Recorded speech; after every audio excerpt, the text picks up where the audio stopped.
How's it going, guys? It's Noir Tapes back with another video. Trying something new in the setup. I figured for the videos where I'm going off Ableton, it probably makes more sense instead of having me do a webcam and doing that shit, to do this setup a little bit better. I've been meaning to try it. Basically, the problem is we got windows right behind you, so the light looks better in this circumstance. I've also got a light there because I had to close one of the blinds. On this wall, it's really dark and I have to use the artificial light to do a webcam over here with the monitors. So I'm just trying something different. I was thinking about it the other day. I can set all my shit up here and then you've got a better perspective of me because I've got the screen right in front of me, and then when I'm talking to you I just turn and the mic's right here. So we'll give it a go. Hopefully it's better for you guys. Let me know in the comments. I'm excited to figure out if this works. Today I wanted to discuss being more versatile with the sample. I found this sample in one of the sound packs I have, and I was already making a beat and I decided to try it and just test it out. I picked it for two reasons. Number one, it's got a nice saxophone, which I love. That's the vibe. And two, the top and the bottom of the sample are very clear. What do I mean by that? Well, the bass is very obvious in the sample, and the saxophone, the high end, is very obvious in the sample. So let's take a listen first.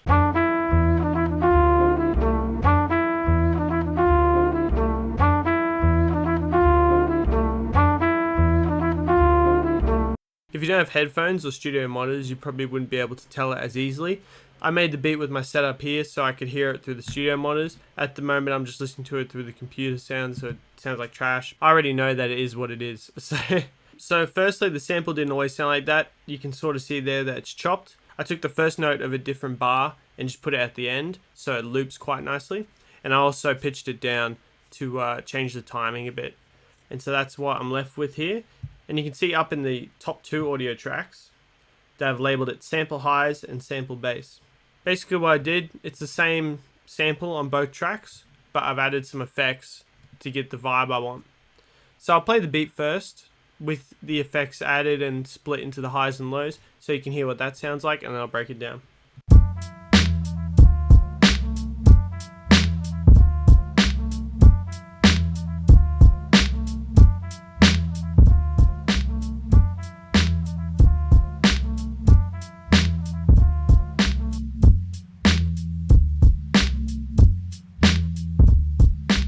Okay, so that doesn't sound too bad, right? My initial thought with splitting the highs and the lows is always to create a hook section or just some variation, anything. Using those highs as a little added layer. You could use it as a little sound effect, a little bit of ear candy. The bass, generally you want to keep that playing throughout the whole track, usually.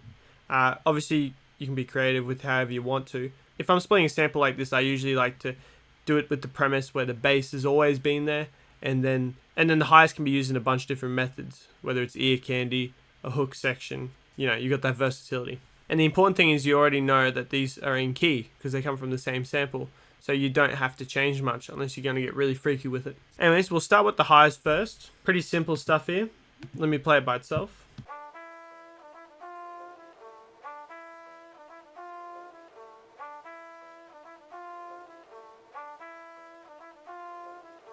Righto, so first thing I did was I chucked on a Pro Cue just to limit to the highs, obviously. So you can see that here when I play it.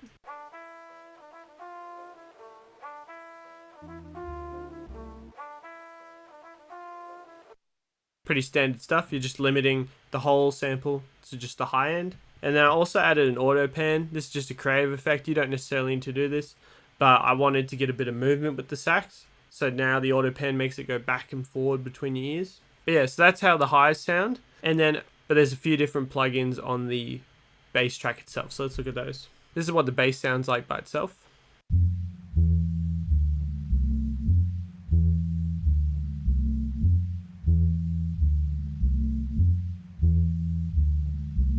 Essentially what I've done here, it's similar to the highs. I've taken a Pro Cue to cut out the frequencies I don't need. I actually used a brick wall high cut, which is not a first for me, but I barely use brick wall. It's pretty rare. For some reason, I just thought it sounded the best. This is an upright bass in particular in this sample, so it has a lot of higher frequencies with it. Using the other slope variations, it just sounded like it was keeping too much of the sample, and then when I dragged it down just to get the bass, it was taking away too many of those high frequencies and really just subbing it out. I feel like the brick wall was the best method for this one. because it got rid of the most high frequencies it could before the filter, and it kept as much of the bass as well. So you'll see that here.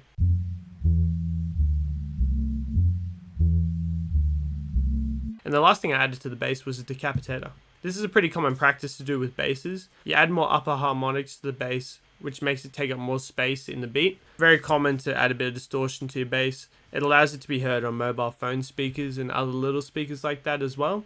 So I can actually hear it through the laptop speakers, which is rare for a bass. Normally I wouldn't be able to hear that, but I can hear some of the harmonics of the upright bass. So I'm just going to play just the sample altogether without the drums, just so you can hear it all pieced together.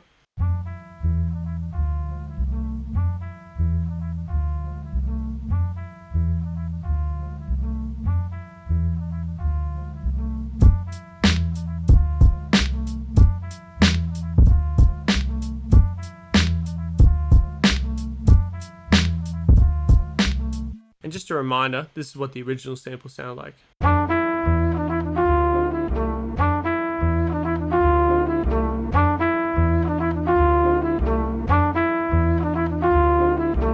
So loud though, that's the only thing. A very, very loud sample. But anyways, I hope you enjoyed the video. Hopefully you learned something.